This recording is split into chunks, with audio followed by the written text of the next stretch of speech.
Or, in Nigeria's history, few figures are as complex as General Ibrahim Babangida. For some, he was a visionary; for others, a military dictator.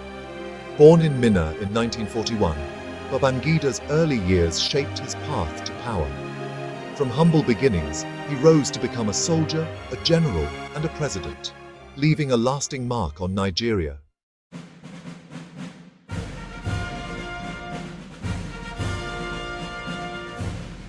Choosing a career in the military was a significant decision for the young Ibrahim Babangida.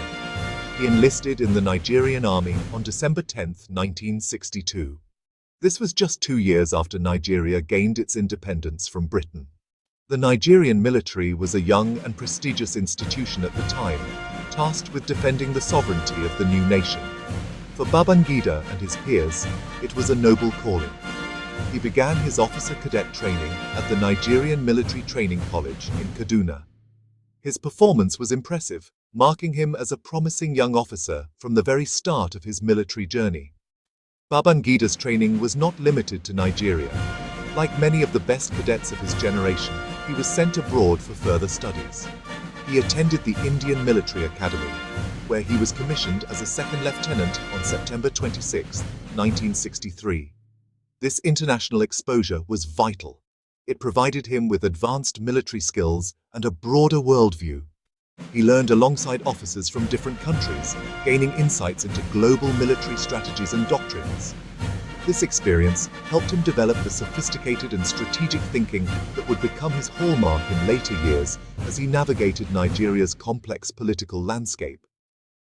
Upon his return to Nigeria, Babangida's career progressed steadily. He took on various roles and responsibilities within the army, building a reputation as a capable and intelligent officer. He served as a troop commander and later took command of an armored reconnaissance squadron. His early career coincided with a turbulent period in Nigerian history, including the Nigerian Civil War from 1967 to 1970. This brutal conflict was a defining experience for his entire generation of military officers. It tested their loyalty, courage, and leadership skills under the most extreme conditions, forging them into hardened soldiers and political players. Babangida's military education continued throughout his career.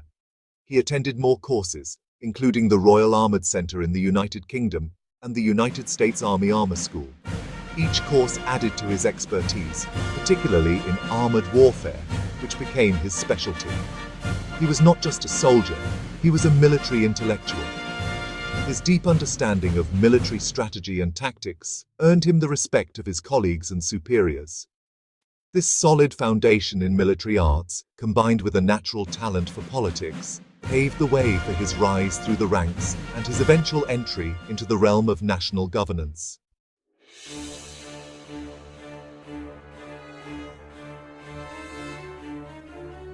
Ibrahim Babangida's political education began not in a classroom, but in the crucible of Nigeria's first military coups.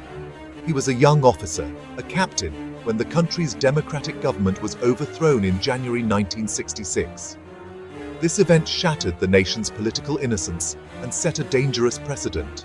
Military intervention became a new, brutal reality in Nigerian politics.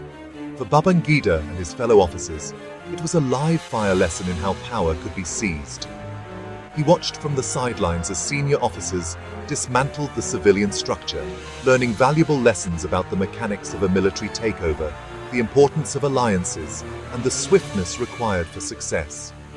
Just a few months later, in July 1966, a counter-coup erupted, led by northern officers. This event was even more formative for Babangida. He was not merely an observer this time. He was an active participant.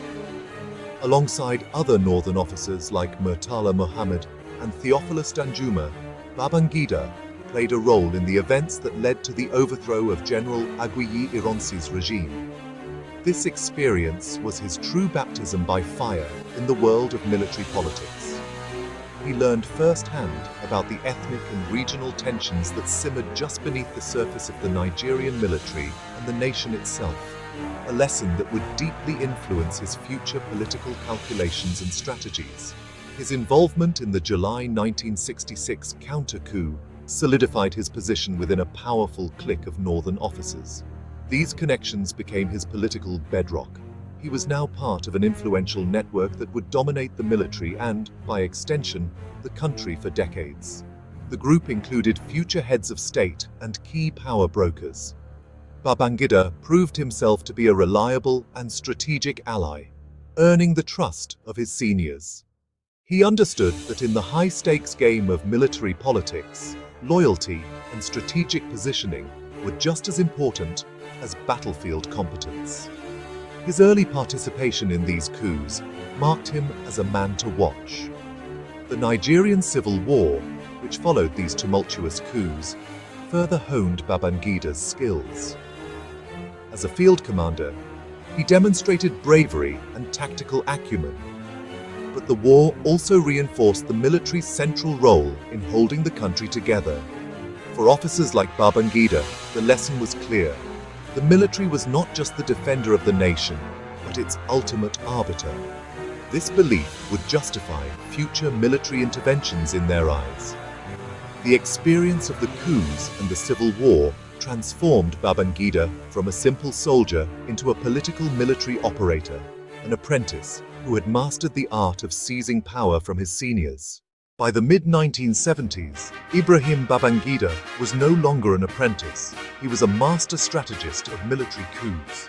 His key role in the 1975 coup brought Murtala Muhammad to power, and Babangida's cool execution cemented his reputation. In 1976, during a bloody coup attempt, Babangida played a heroic role in quashing the rebellion, turning him into a national hero. These experiences taught him how to seize power, secure it, and survive in the treacherous world of Nigerian military politics. When civilian rule returned to Nigeria in 1979, under President Shehu Shagari, Babangida and his military colleagues retreated to the barracks, but not from power. Babangida was appointed Director of Army Staff Duties and Plans, a highly influential position. Known for his affable personality and disarming smile, he concealed a sharp, calculating mind. On December 31, 1983, the military overthrew the Shagari government in a swift coup. Babangida was the mastermind, the primary architect of the takeover. He was often seen smiling beside the stern head of state, preparing his final move. He was the man with the smile, but he held the dagger, waiting for the perfect moment. When Babangida seized power in August 1985, Nigeria was in deep economic crisis. The previous government had failed to solve the country's financial woes, and public frustration was high. Nigeria's oil-dependent economy was suffering, and Babangida's legitimacy depended on turning things around. He declared a state of national economic emergency and opened a national debate. Should Nigeria accept an IMF loan? The IMF's strict conditions were unpopular, and the public ultimately rejected the loan. Babangida respected this, but still implemented similar reforms, presenting them as homegrown solutions, defining his unique leadership style.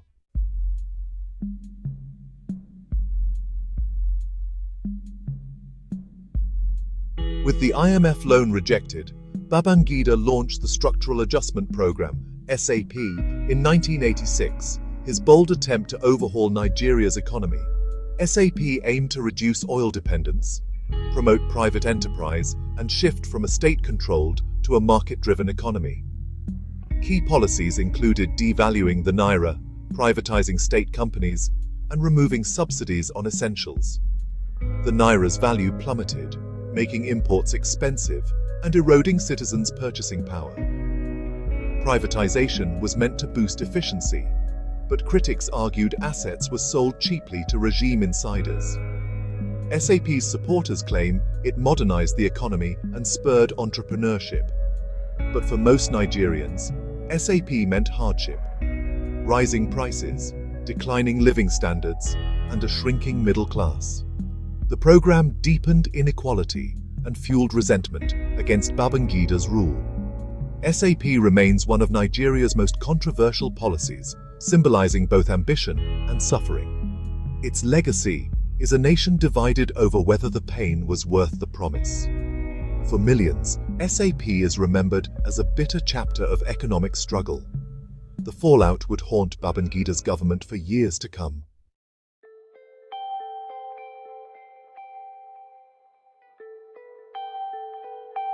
While restructuring the economy, Babangida promised a return to democracy, unveiling a complex transition plan in 1987. He created new institutions, a national census, and scheduled elections, raising hopes for civilian rule.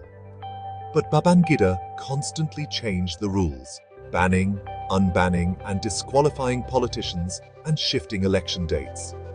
In 1989, he rejected all existing political associations and instead decreed two government-created parties, the SDP and NRC. The state wrote their manifestos and built their headquarters, claiming to foster unity over division. Critics saw this as manipulation, with Babangida controlling the process to prolong his rule. The transition program's repeated extensions fueled suspicion and cynicism. Babangida's strategy kept rivals off balance, ensuring no one could challenge him. The road to democracy became a confusing maze, with Babangida as its master architect. Hopes for genuine civilian rule faded as the process dragged on. Nigerians grew weary of endless delays and shifting promises. The transition maze became a symbol of Babangida's elusive leadership.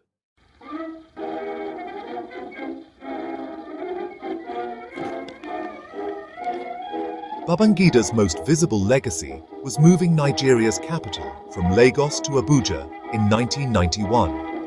Abuja, built in neutral territory, was meant to symbolize national unity and inclusivity. The move reshaped Nigeria's political geography and centralized power away from ethnic strongholds. Babangida also created new agencies like DFRRI and NDE to address rural development and youth unemployment.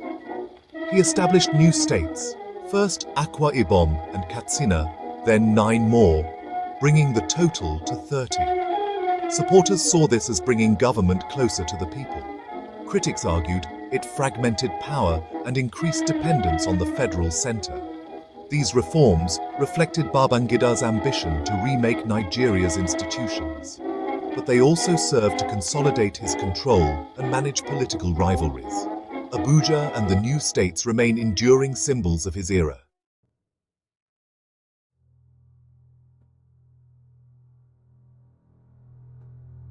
SAP's harsh realities hit Nigerians hard. Currency devaluation and subsidy removal sent prices soaring. Economic hardship sparked widespread anger, and in 1989, erupted into the SAP riots.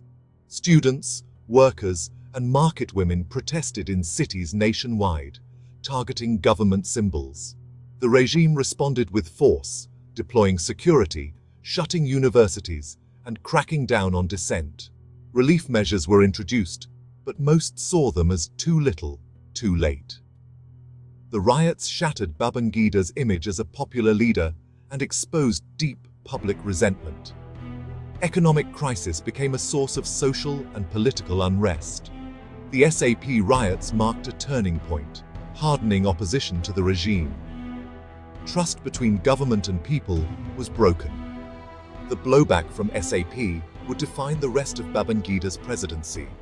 The nation's wounds from this period would not heal easily.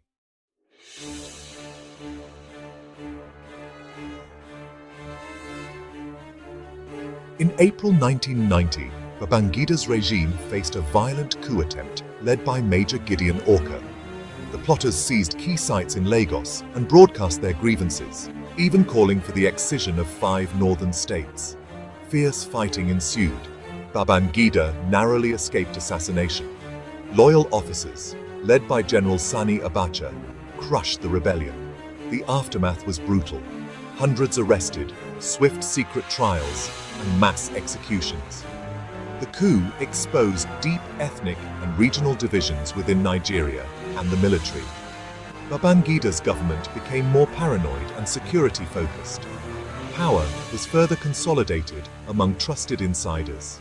The failed coup haunted the rest of his rule, fueling mistrust and tension. It was a stark warning to would-be challengers. The Orca coup left scars that shaped Nigeria's political landscape.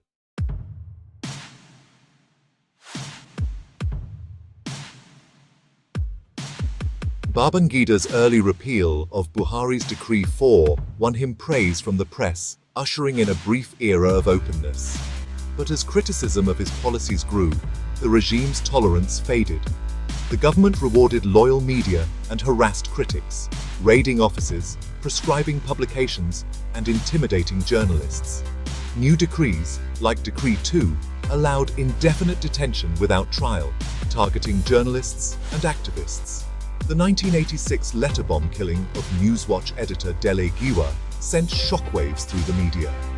The government denied involvement, but suspicion lingered. The press was forced into self-censorship and underground reporting. Babangida's claim to be a Democrat clashed with his crackdown on free expression. The battle with the media became central to his troubled final years. The Fourth Estate's Unraveling signaled a shift toward autocracy. Press freedom became another casualty of Babangida's embattled regime. After years of delays, Nigeria's presidential election was finally set for June 12, 1993. The Social Democratic Party's chief MKO Abiola inspired hope across ethnic lines, while Bashir Tofa ran for the National Republican Convention. On election day, Nigerians turned out in massive numbers. Monitors called it the freest and fairest vote in the nation's history. But as Abiola's victory became clear, the military annulled the results, plunging Nigeria into crisis and outrage. After the annulment of the June 12th election, Nigeria erupted in protest. Pro-democracy groups demanded Chief MKO Abiola be declared winner, while the world condemned the military regime. General Babangida, under immense pressure, needed an exit strategy. His answer was the Interim National Government, a temporary civilian body led by Chief Ernest Shonekan. Abiola and his supporters rejected this, calling it a betrayal of democracy.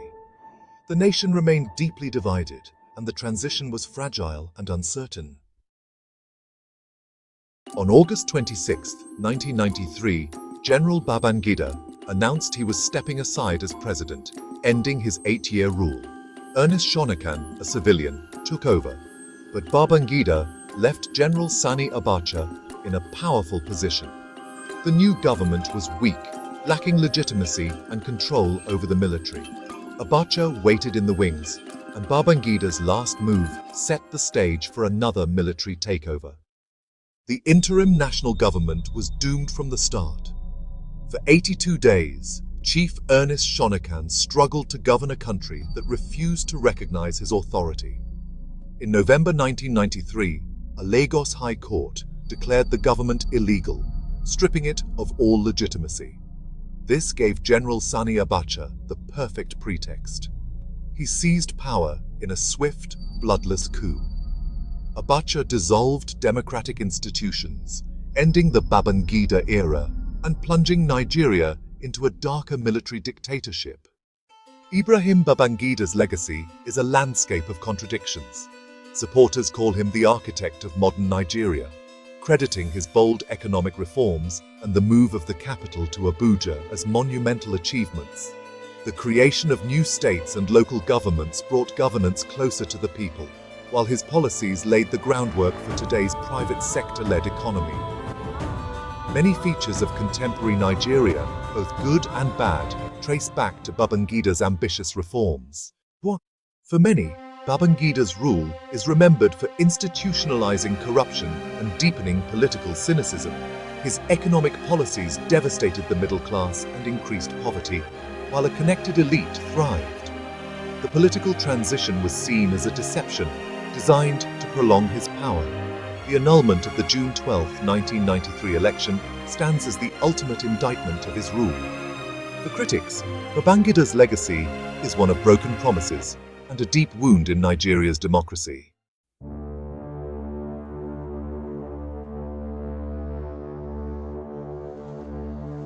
Ibrahim Babangida's legacy is a complex tapestry, marked by innovation and destruction, progress and regression. He cannot be easily labeled hero or villain. He was both.